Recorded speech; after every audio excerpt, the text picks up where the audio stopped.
नमस्कार दोस्तों, Punjab Kesari Navodaya times TV में आप सभी का स्वागत है। पूरे देश में कोरोना की लहर चल रही है। हालांकि थोड़े से मामले कम हुए हैं, लेकिन खुश होने की जरूरत नहीं है और गलत फहमी में आने की जरूरत तो बिल्कुल नहीं है। मास्क लगा कर रखें, दूरी बनाकर रखें। लेकिन इस बीच एक अच्छी बात यह है कि लोग बहुत तेजी से ठीक हुए हैं। खराब बात यह है कि जो लोग ठीक हुए हैं उन्हें विभिन्न प्रकार की समस्याएं हो रही हैं। क्या समस्याएं हो रही हैं, उनसे कैसे निपटा जाए, इन सब मुद्दों पर हमारे साथ बातचीत करने के लिए मौजूद हैं एम्स भोपाल के निदेशक प्रोफेसर सरमन सिंह जी। प्रोफेसर सरमन सिंह जी, नमस्कार। नमस्कार। आपका पंजाब केसरी नवोदय टाइम्स टीवी में स्वागत है। धन्यवाद धन्यवाद, थैंक यू। आप 3 दशक तक दिल्ली में एम्स में एचओडी रहे हैं, बहुत लंबा अनुभव है। लेकिन शायद कोरोना जैसी समस्याएं आपने भी अनुभव नहीं की होंगी। बिल्कुल सही कह रहे हैं, बिल्कुल सही बात। किसी ने नहीं किया था, बिकॉज ये नई बीमारी है और पहली बार हम सब लोग इससे फाइट कर रहे हैं। इसको समझने की भी कोशिश कर रहे हैं और सीखने की भी कोशिश कर रहे हैं। सर, जो अभी आफ्टर कोविड जो सिम्टम्स हैं, वो किस तरीके की लोग शिकायत कर रहे हैं? क्या क्या समस्याएं हैं लोगों को?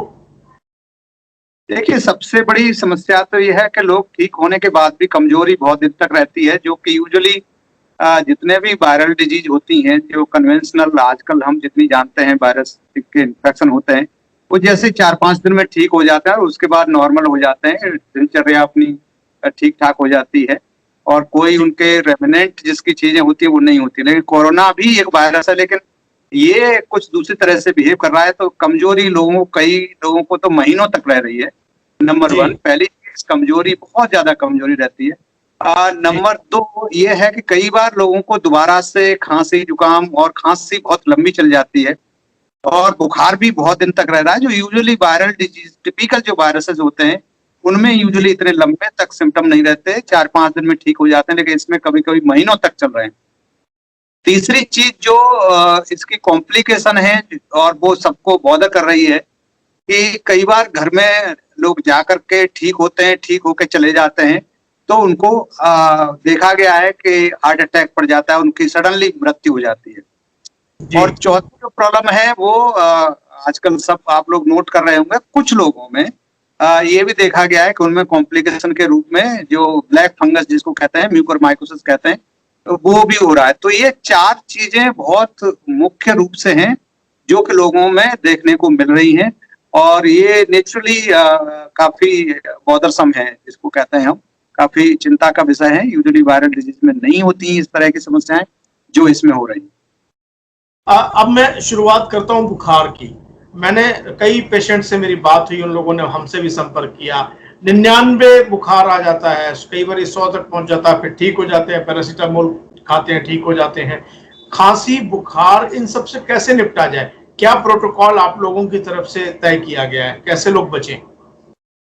देखिए, मिनिस्ट्री ऑफ हेल्थ का और सारी एम्स ने मिलकर जो प्रोटोकॉल बनाया है, उसके अनुसार 2 तरह की चीजें होती हैं। अगर एसिम्प्टोमेटिक है तो उसमें अगर वो जांच में आया, किसी के कांटेक्ट में आया और कांटेक्ट में आने के बाद उसने टेस्ट कराया तो टेस्ट पॉजिटिव आ गया और उसके बाद ये हो सकता है कि उसको कोई लक्षण नहीं आए, तो उनको भी हम होम आइसोलेशन में कहते हैं। दूसरी कैटेगरी ये होती है कि कांटेक्ट में पता चला कि नहीं पता चला उसको कई बार, लेकिन सिम्टम आ गए पहले और लक्षण जब आ जाते हैं तो उसको हम एडवाइस नेचुरली करते हैं कि टेस्ट कराने के लिए। जिस दिन लक्षण आते हैं उसके दूसरे या तीसरे दिन RT-PCR या आजकल बहुत सारे राज्यों ने रैपिड एंटीजन टेस्ट के लिए बात कही है, तो वो कराया जाता है। लेकिन जो हमारी एम्स और मिनिस्ट्री की गाइडलाइन है उसमें ये क्लियर है कि अगर आज की डेट में किसी इंसान को जुकाम हो जाता है, जुकाम जैसा हो रहा है, खांसी हो रही है और बुखार हो रहा है, और बुखार आपने दवाई ली और दूसरे दिन भी अगर बुखार आ रहा है आपको और खांसी भी हो रही है, 1 दिन के बाद अगर हो रही है, तो डेफिनेटली अपने आप को ये मान लीजिए आप कि कोरोना से आप ग्रसित हो चुके हैं। तो इसमें ये बार बार मिनिस्ट्री से भी कहा गया है कि आप अननेसेसरी आप ड्यूटी पे जाना और ये सब चीजें करना बंद कर दें इमीडिएटली। अगर 1 दिन के बाद भी बुखार आपको आ रहा है और खांसी भी हो रही है और भी कोई सिम्टम हो रहे हैं, जैसे लूज मोशन भी हो सकता है, कंजंक्टिविटिस भी, कुछ लोगों को आंखों में भी हो रहा है, कुछ लोगों को हेडेक भी होता है। इस बार 2021 वाले कोरोना में, जिसको हम सेकंड वेव कहते हैं, बहुत सारे ऐसे लक्षण आ रहे हैं जो कि पिछली साल हम लोगों ने नहीं देखे थे। जो हम जी बता रहे हैं कि जो पिछली साल जो हम जानते हैं कि खांसी, जुकाम, बुखार था और जी स्वाद का और स्मेल का खत्म हो जाना था, लेकिन इस बार लूज मोशन बहुत ज्यादा लोगों में देखने को मिल रहा है। दूसरी चीज, बच्चों में भी बहुत सारों में देखने मिल रहा है, यंग लोगों में भी मिल रहा है। तो बहुत सारे इस बार का परिदृश्य में देखा जाए तो काफी जो इस बार की बीमारी और उसके लक्षण डिफरेंट हो गए। तो जैसा मैंने कहा, मैं उसी बात पे फिर दोबारा आऊंगा। सबसे इम्पोर्टेंट ये है कि अगर एक दिन के बाद बुखार आपका नहीं उतर रहा तो डेफिनेटली आप ये मान लीजिए कि आपको कोरोना हुआ है, और आप दूसरे दिन आप बेशक टेस्ट के लिए, अगर आपके पास सुविधा है, आप शहर में रहने वाले हैं तो आप नजदीक के हॉस्पिटल में जाइए या अपने डॉक्टर को कांटेक्ट कीजिए। दुर्भाग्य से अब कोरोना के गांव में चला गया, तो गांव वालों के लिए हमारी ये एडवाइजरी है, जो सारे ज्यादातर स्टेट्स ने भी ये बता दिया है कि वहां पर जो ब्लॉक डेवलपमेंट ऑफिसर होते हैं या जो भी आपकी ग्राम पंचायत है, तो ग्राम पंचायत के प्रधान से आप कांटेक्ट कीजिए। प्रधान जितने भी हैं या ग्राम पंचायत के जो अधिकारी हैं, उनको आपके नोडल डॉक्टर के नंबर दिए गए हैं, तो वो अच्छा अगर आप उनको बता देंगे तो वहां पर जाकर के आपके जो डॉक्टर हैं वो आप उनकी टीम लेकर के आएंगे और टेस्ट कराने के लिए सैंपल ले लेंगे। और जी सैंपल के बाद आप फिर दोबारा से ये मत सोचिए कि आपका रिपोर्ट आएगी कि नहीं आएगी, क्यों कई बार उसमें ज्यादा टाइम लग रहा है। अगर रैपिड एंटीजन हो रहा है तो वो वहीं पे आपके घर पे बता देंगे, अदरवाइज वो जाकर के 4-5 दिन लग जाते हैं, तो आप उसके लिए चिंता ना करें। फिर क्या जी करना चाहिए? टेस्ट दे दिया आपने, बुखार भी आ रहा है दूसरे दिन, तो आपको करना ये चाहिए कि क्रोसिन आपके घर में होनी चाहिए। That is the only thing जो हम एडवाइज करते हैं। क्रोसिन खाइए, 650 मिलीग्राम की है, 500 मिलीग्राम की है।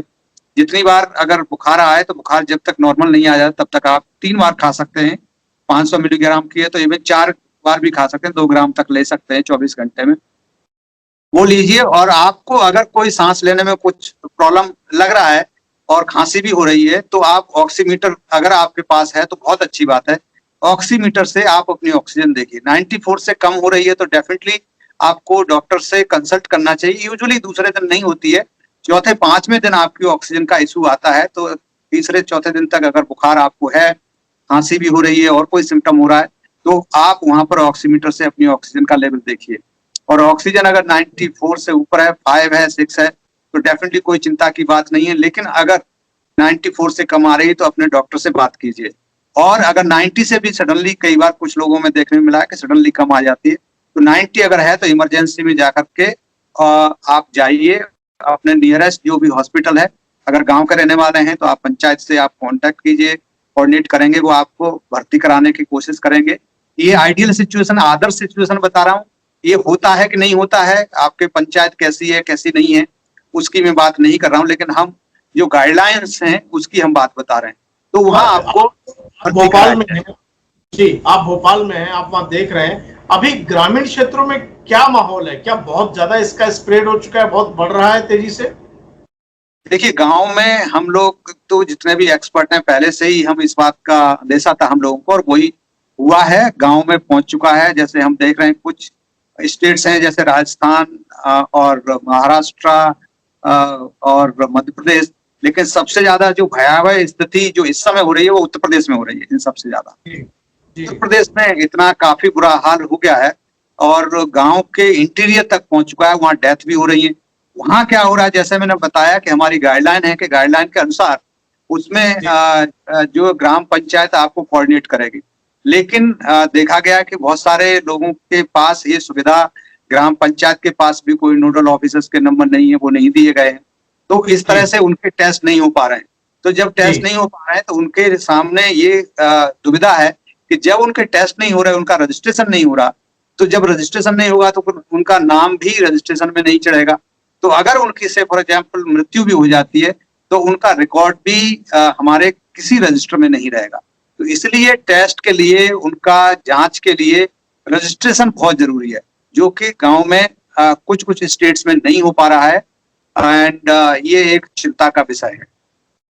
आपने बिल्कुल सही कहा कि ये चिंता का विषय है, यूपी में दिख भी रहा है। अब हम बात करते हैं आफ्टर कोविड, जब ठीक हो गए, महीने भर 15 दिन बाद ठीक हो गए, उसके बाद भी ये समस्याएं बनी हुई हैं, हार्ट अटैक की भी प्रॉब्लम, उन सब चीजों से कैसे निपटा जाए? क्या आदमी को आफ्टर कोविड भी किन प्रोटोकॉल्स का पालन करना चाहिए?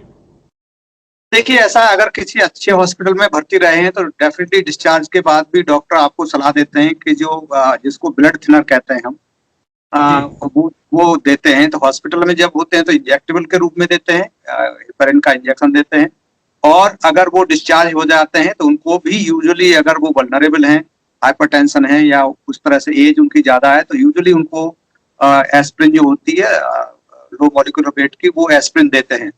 तो जिससे कि थोड़ा सा ब्लड थिन रहता है, क्योंकि देखा गया कि कोरोना वायरस में ब्लड के थक्के जम जाते हैं और वो थक्के जमने की वजह से कैपिलरी में लीक हो जाती है। लीक होने की वजह से प्लेटलेट जो होती है हमारे शरीर का एक सेल्स का एक हिस्सा होता है, और वो कोगुलेशन करती हैं, और वो कोगुलेशन कभी कभी जो थक्का होता है वो दिल में और दिमाग में भी पहुंच सकता है, लंग्स में भी पहुंच सकता है। तो एम्बोलिज्म भी हो सकती है लंग्स की, और एम्बोलिज्म जो हार्ट अटैक भी कर सकती है, और स्ट्रोक जिसको कहते हैं ब्रेन का, वो भी हो सकता है। लेकिन सबसे कॉमन देखा गया है कि लंग्स में और दिल में जो थक्के जम रहे हैं, इसकी वजह से लोगों की सडनली मृत्यु हो रही है। तो ये भी हम लोग एडवाइज करते हैं कि ज्यादा 1 महीने या 2 महीने तक वो हैवी एक्सरसाइज ना करें। अगर ठीक होने के बाद भी जवान भी हैं, अच्छे खासे हैं, बॉडी बिल्डर भी हैं, तो भी उनको एडवाइस ये दिया जाता है कि वो एक्सरसाइज करें, लेकिन माइल्ड करें, और वो हैवी एक्सरसाइज ना करें इतने दिन तक। तो वो बहुत इंपॉर्टेंट हो जाता है, जिससे कि हार्ट अटैक से बचा जा सकता है, इस तरह की चीजों से। और न्यूट्रिएंट बहुत जरूरी है कि न्यूट्रिएंट लेते रहें, जिससे कमजोरी का, जो मैंने बताया, कमजोरी के लिए जो हरी सब्जियां खाएं, फ्रूट्स खाएं, और प्रोटीन की चीजें ज्यादा खाएं।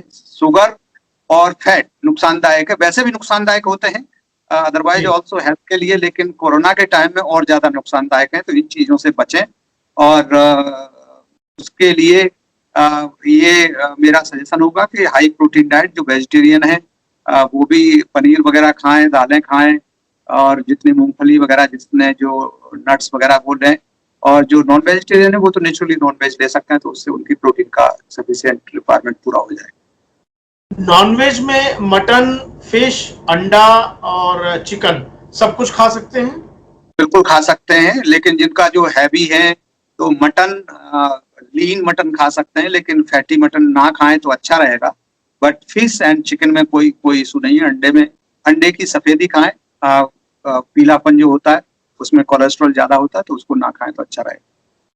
जी जी जी। डॉक्टर साहब, एक और मेजर इशू जो है गांवों में आ रहा है कि उनको ऑक्सीजन नहीं मिल पा रही है, तो इसको लेकर के भी कोई क्या प्रोटोकॉल आप लोगों की तरफ से प्लान किया गया है ऑक्सीजन और ऑक्सीमीटर को लेकर के?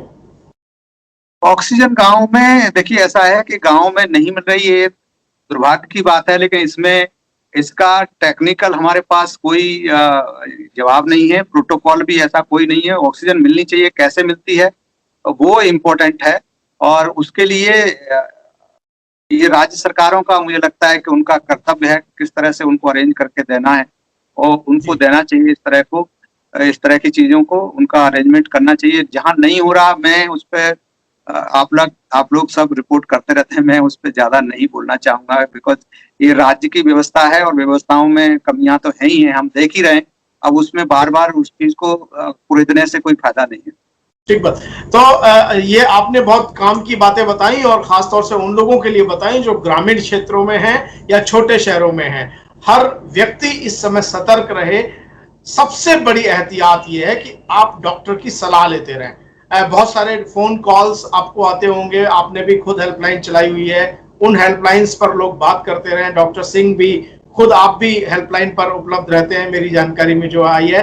आप बहुत अच्छा, बहुत सेवा कर रहे हैं, सभी डॉक्टर्स मिलजुल करके। आप हमारे साथ जुड़े, आपका बहुत बहुत धन्यवाद। नमस्कार। आपने अनिल जी एक फंगस का, जो मैं कहना चाहता था, फंगस का मेरे ख्याल से वो फंगस का चौथी चीज रह गई। वो चौथी फंगस वाली जो चीज है, ब्लैक फंगस, उसमें मैं बताना चाहूंगा कि ब्लैक फंगस या म्यूकरमाइकोसिस कहते हैं, जिसको जो घर में कभी लोगों ने अक्सर देखा होगा कि उनकी रोटियां 3-4 दिन पड़ी रह जाती हैं बरसात के दिनों में, तो वो उस पर सफेद सफेद फफूंदी आती है पहले, फिर वो या तो नीली हो जाती है या फिर काला हो जाती है। तो वही फंगस होता है जो डेड चीजों पे या निर्जीवित चीजें जो होती हैं उन पर, जो कवक जिसको कहते हैं या फंगस कहते हैं अंग्रेजी में, या फफूंदी कहते हैं, वो चीज है। और ये यूजुअली पहले से भी ऐसा नहीं है कि नई बीमारी है ये, ये पहले से भी हम लोग डॉक्टर जानते हैं, सब पहले भी ये लोगों में जो डायबिटिक लोग होते थे, जिनकी अनकंट्रोल डायबिटीज होती है, या जो ट्रांसप्लांट के पेशेंट होते हैं, या जिनको ब्लड कैंसर होता है, इस तरह के लोगों में अक्सर होती रहती है। लेकिन अभी इसका नंबर इसलिए ज्यादा बढ़ गया कि बहुत सारे लोग हम अपने आप भी स्टीरॉइड्स लेने लग गए। तो स्टीरॉइड का मिसयूज एंड ओवर यूज जो हो रहा है, और जिसको हम कहेंगे मेडिकल लैंग्वेज में कहते हैं इनडिस्क्रिमिनेट यूज जो हो रहा है, उसकी वजह से हो रहा है। बहुत सारे मरीज अपने आप ही स्टीरॉइड की डॉक्टर से डिमांड करने लग जाते हैं, और झोला छाप जो डॉक्टर हैं या इवन प्राइवेट प्रैक्टिस जो कर रहे हैं एमबीबीएस डॉक्टर हैं, वो भी बहुत सारे स्टीरॉइड को अंधाधुंध आंख बंद करके दिए जा रहे हैं। तो उसका ये फलस्वरूप उसके इनडिस्क्रिमिनेट यूज की वजह से, अनजस्टिफाइड यूज की वजह से ये फंगस हो रहा है। और इसकी वजह से ये बहुत खतरनाक है, बिकॉज इसकी दवाई भी बहुत कॉस्टली है। अगर एक दवाई तो इसकी ऐसी है जो लाखों में आती है, अगर लाइपोसोमल देते हैं।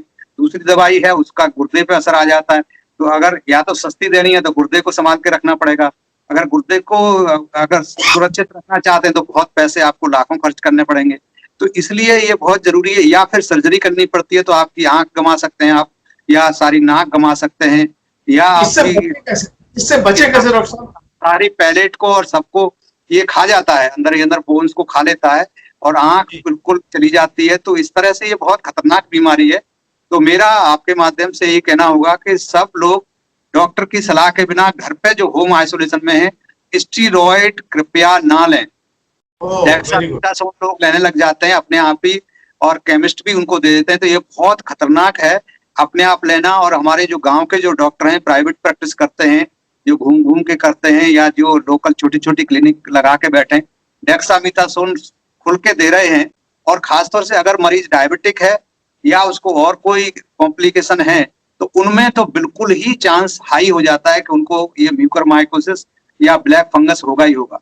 तो इसलिए मेरी उनके लिए ये प्रोटोकॉल भी है, और ये मेरी सलाह होगी कि ऐसा बिल्कुल ना करें।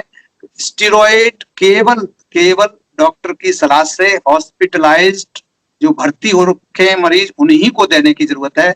घर पे स्टीरॉइड नहीं दें किसी को। अच्छा, एक और सवाल है कि बहुत सारे लोग ये डरे हुए हैं जो ठीक हो गए कि हमें भी ब्लैक फंगस हो सकता है, क्या ऐसा भी संभव है? नहीं, ऐसा नहीं है।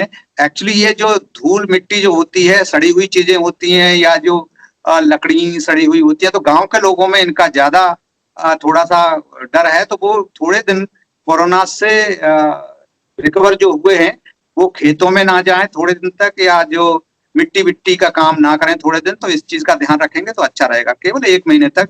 अदरवाइज अगर डायबिटीज नहीं है और कोई उनको और कोई रीजन नहीं है तो कोई चिंता की बात नहीं। लेकिन डायबिटिक लोग हैं, उनको ठीक होने के बाद 1-1.5 महीने तक वो कोशिश करें कि सॉइल टच में ना आए, या जो सड़ी हुई चीजें हैं, लकड़ी है या खेत की चीजें हैं, फसल है कोई जो सड़ गई है, तो उनके पास ना जाए, तो उनसे इन्फेक्शन होने के ज्यादा चांसेस हैं। जरूरी बोलते आप कहना चाह रहे हैं कि गंदगी से बचें, और 1-1.5 महीने तो बिल्कुल बचें। हर किसी को फंगस नहीं हो सकता। नहीं, बहुत रेयर है, ऐसा नहीं है। दूसरी चीज, एक कई बार लोगों में ये भी भ्रम है कि एक मरीज को है तो उसके पास वाले को भी हो जाएगा। नहीं, बिल्कुल ये बहुत ध्यान रखने वाली बात है दर्शकों की, अगर किसी को है तो उससे आपको नहीं फैलेगा। लेकिन आप स्वच्छता रखें, सफाई रखें, एहतियात बरतें। डॉक्टर सिंह, आप हमारे साथ जुड़े, आपका बहुत बहुत धन्यवाद। बहुत सारी आपने बातें बताई जो मुझे लगता है हमारे दर्शकों को बहुत उनके लिए काम की हैं, उनके लिए यूजफुल है। आप जुड़े, आपका बहुत बहुत धन्यवाद। नमस्कार। Thank you.